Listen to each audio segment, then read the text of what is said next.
Kochi MG റോഡിൽ ജാക്കി വെച്ച ഉയർത്തുന്നതിനിടയിൽ കെട്ടിടം ചെരിഞ്ഞതിന്റെ CCTV ദൃശ്യങ്ങൾ റിപ്പോർട്ടറിന് ലഭിച്ചിട്ടുണ്ട്. ചൊവ്വാഴ്ച വൈകിട്ടായിരുന്നു ഈ അപകടം. കെട്ടിടം പൊളിച്ചു നീക്കാൻ കൊച്ചി കോർപ്പറേഷൻ നിർദ്ദേശം നൽകിയിട്ടുണ്ട്. ദൃശ്യങ്ങൾ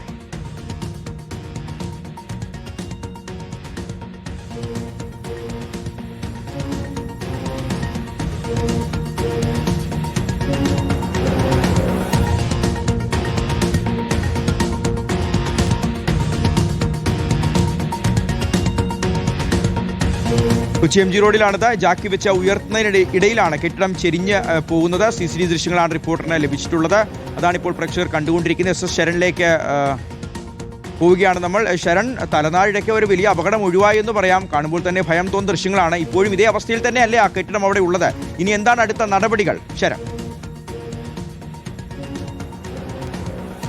ഷിഗാസ്, ആ അവസ്ഥയിൽ തന്നെയാണ് ഇപ്പോഴും കെട്ടിടമുള്ളത്. കെട്ടിടം പൊളിച്ചു നീക്കണമെന്നുള്ള നിർദ്ദേശമാണ് ഇപ്പോൾ കൊച്ചി കോർപ്പറേഷന്റെ ഭാഗത്തു നിന്ന് ഉണ്ടായിരിക്കുന്നത്. എന്തായാലും ചൊവ്വാഴ്ച വൈകിട്ട് നടന്ന അപകടത്തിന്റെ CCTV ദൃശ്യങ്ങളാണ് നമുക്ക് ലഭിച്ചിരിക്കുന്നത്. അതായത് ഈ കെട്ടിടത്തിന്റെ താഴത്തെ നിലയിൽ വെള്ളം കയറുന്ന സാഹചര്യം ഉണ്ടായിരുന്നു. അങ്ങനെ വെള്ളക്കെട്ട് ഒഴിവാക്കാൻ വേണ്ടിയാണ് ഈ കെട്ടിടം 4 അടി ഉയർത്താൻ തീരുമാനിച്ചിരുന്നത്. അതിന്റെ ഭാഗമായിട്ട് കൂടിയാണ് ഈ കെട്ടിട ഉടമ കരാറ് ചെന്നൈയിലെ ഒരു കമ്പനിക്ക് നൽകിയിരുന്നത്. അങ്ങനെ ചെന്നൈയിലെ കമ്പനിയിലെ ഉദ്യോഗസ്ഥർ ഇവിടേക്ക് എത്തുന്നു. അതിനുശേഷം പരിശോധന നടത്തിയതിന് പിന്നാലെയാണ് അവർ ഉയർത്താനുള്ള ശ്രമം, ജാക്കി വെച്ച് ഉയർത്താനുള്ള ശ്രമം നടത്തിയത്.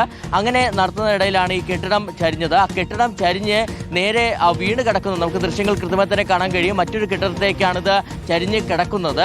അപ്പോൾ ആ കെട്ടിടത്തിൽ ഈ ഗ്രാമീണ ബാങ്ക് അടക്കം പ്രവർത്തിക്കുന്ന സാഹചര്യമാണുള്ളത്. അതുകൊണ്ട് തന്നെ ഒട്ടും സുരക്ഷിതമല്ല കെട്ടിടം ഇങ്ങനെ തുടരുന്നത് എന്നുള്ളൊരു വിലയിരുത്തലിലേക്കാണ് ഫയർഫോഴ്സ് എത്തുകയും ചെയ്തിരുന്നത്. ആ സംബന്ധിച്ചൊരു റിപ്പോർട്ട് അവർ കൊച്ചി കോർപ്പറേഷനെ കൈമാറുകയും ചെയ്തിരുന്നു. എത്രയും വേഗത്തിൽ ഇത് പൊളിച്ചു നീക്കുന്നതാണ് നല്ലതെന്ന് ചൂണ്ടിക്കാട്ടിക്കൊണ്ടാണ് ആ റിപ്പോർട്ട് നൽകിയിരുന്നത്. അത് പ്രകാരമാണ് കൊച്ചി കോർപ്പറേഷൻ ഇത് വേഗത്തിൽ തന്നെ പൊളിച്ചു നീക്കാനുള്ള നിർദ്ദേശം നൽകുകയും ചെയ്തിരിക്കുന്നത്. എന്തായാലും ഇത് പൊളിച്ചു നീക്കാനുള്ള നടപടികളിലേക്ക് വൈകാതെ തന്നെ ഈ കെട്ടിട ഉടമയും കമ്പനിയും ഒക്കെ കടക്കുമെന്നുള്ളതാണ് നമുക്ക് മനസ്സിലാക്കാൻ കഴിഞ്ഞിരിക്കുന്നത്. ഈ മഴയായതിനാൽ തന്നെ ചില തടസ്സങ്ങളുണ്ട്. അപ്പോൾ സ്വാഭാവികമായിട്ടും അതിൻ്റെ ഒരു കാലതാമസമാണ് ഉണ്ടാകുന്നതെന്നുള്ളൊരു വിവരമാണ് നമ്മൾ ഈ കമ്പനി അധികൃതരുമായി ബന്ധപ്പെടുമ്പോഴും മനസ്സിലാക്കാൻ കഴിയുന്നത്. എന്തായാലും ഇപ്പോൾ അതിൻ്റെ അപകടത്തിൻ്റെ CCTV ദൃശ്യങ്ങൾ നമുക്ക് ലഭിച്ചിരിക്കുന്നു എന്നുള്ളതാണ്. കൃത്യമായി തന്നെ കാണാൻ കഴിയുന്നുണ്ട്.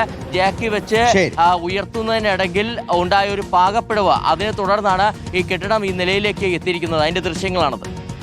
ശരി, ശരണാണ് വിവരങ്ങൾ നൽകിയത്.